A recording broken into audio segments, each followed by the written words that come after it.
A lot of you guys have been asking what should be primary, Madeline or Garwood, and I'm going to give you guys my input on this, what I think should be primary, and I'm going to give you my reasonings, but this is again my opinion, my preference, so listen to me or not, I might be a dubhead, but here is going to be all my advice on why I believe Garwood is the primary hero of choice.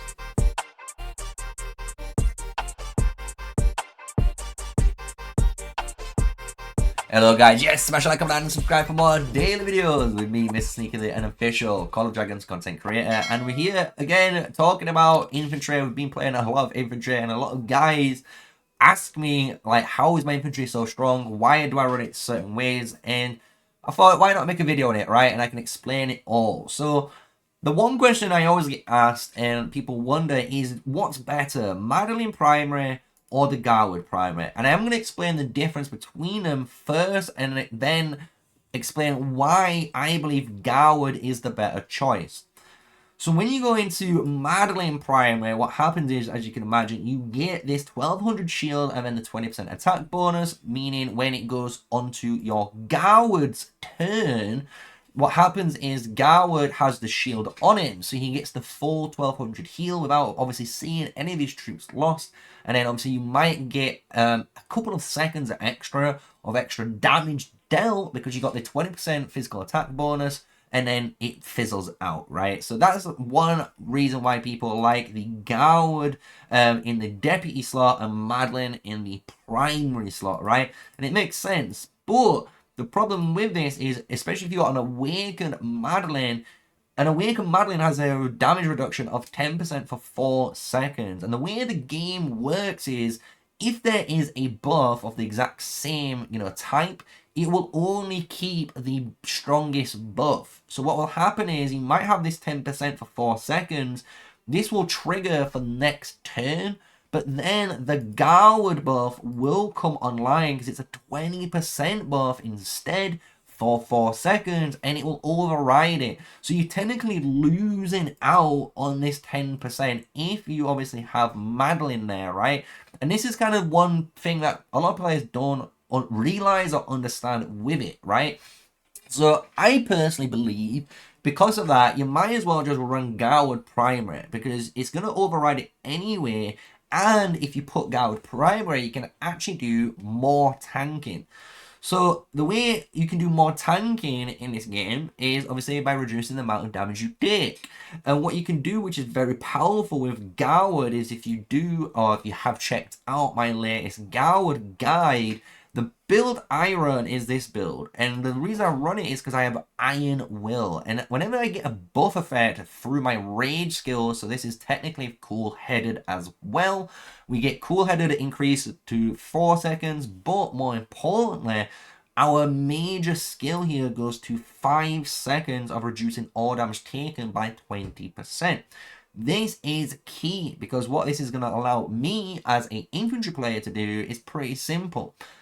Garwood primary lets me heal my 1200 troops first, allows this 20% damage reduction to be online, and then when Madeline puts this 1200 shield on, the shield is actually taking more damage because it's up while you are taking 20% less damage from all sources. So this is actually doing more work, meaning you are tanking more damage. Because if you did it the other way around now, and again, if you just imagine this, the 1200 shield will come online first, and then you might take 4 or 6 or 800 damage straight away within a couple of seconds, and the shield's gone. And then obviously this Garwood is just going to come online, and it's not that great. And the thing is, like, this is how I look at obviously infantry, and we've gone into certain obviously reports in my Garwood build, but this just showcases it here, right? We're going against Angerfist, who is a very strong player, 62.6 million player compared to my 42.3. But with even the tech difference between our obviously castles, my talent build and heroes are actually going to beat him, right? Even if you say, look at the amount of Legion difference, The problem is, look how much more he's healed. He's healed over 1.4 million to my 995. I'm under 1 million here. And the thing is, this happens again over and over, you know? You can see the difference in the 7 wounds between mine and someone like Nifro here, right? And I am going to go through and showcase everything just so you guys can see. But what more important about is the battle log. So this is where we're going to explain it and you're going to understand it a little bit more.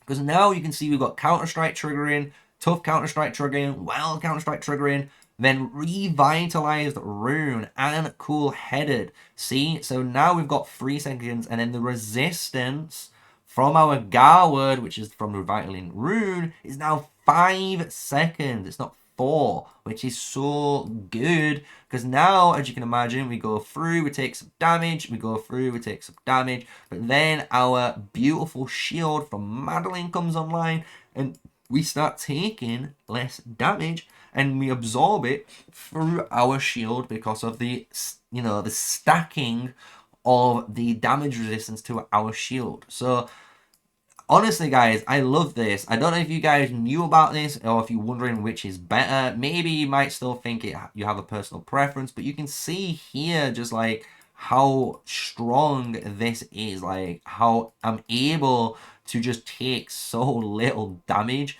compared to him, right? And I've explained this to those players, and they've started doing the same, right? And they've started winning because they've done the same. So it does matter on where it is placed. Here you can see a massive difference. And again, look, if we just have the HP increase of level 4 on here against a level 5 Fang of Ashikari, yes, he's got more defense than me, yes, he's got more attack than me, but I've got almost double his HP, and you can see the outcome. Because I've got more HP, I can keep my damage reduction stats on more. Again, I'm going to be able to beat him, right? So I just wanted to make this video. It's a little bit out there. It's a little bit different, you know, compared to normal. And a lot of people, you know, might be wondering what's better, Madeline primary or Garwood primary, right? And I thought, why not just explain it? And this is the best way I can explain it. Hopefully follow along and understand why I like Garwood primary over the Madeline primary now. And even when you got them both awakened, it gets even scarier just to put it on top. Because you just think now, you get a 7-second reduce all damage taken buff by 20%. Guys, this is going to basically almost run for the entire duration until the next skill cycle comes online, and then it's just basically almost infinite. It seems terrifying. And then, like I said, the shield of Madeline gets benefited because she is taking more damage. Because again, if imagine you've got 5 hits and that's 1,000 damage, well, if I'm taking 20% less, that's only 800 damage. So I've taken an extra hit, basically, less over time. And I can do that again and again, you know, just as a hypothetical, maybe to make it a little bit more easier for you guys to understand with the numbers. If you're wondering what to run artifact-wise, I will recommend pretty simply, Dragon Scale Armor is what I'm running. I think it's just busted on this March. It just makes you super, super tanky.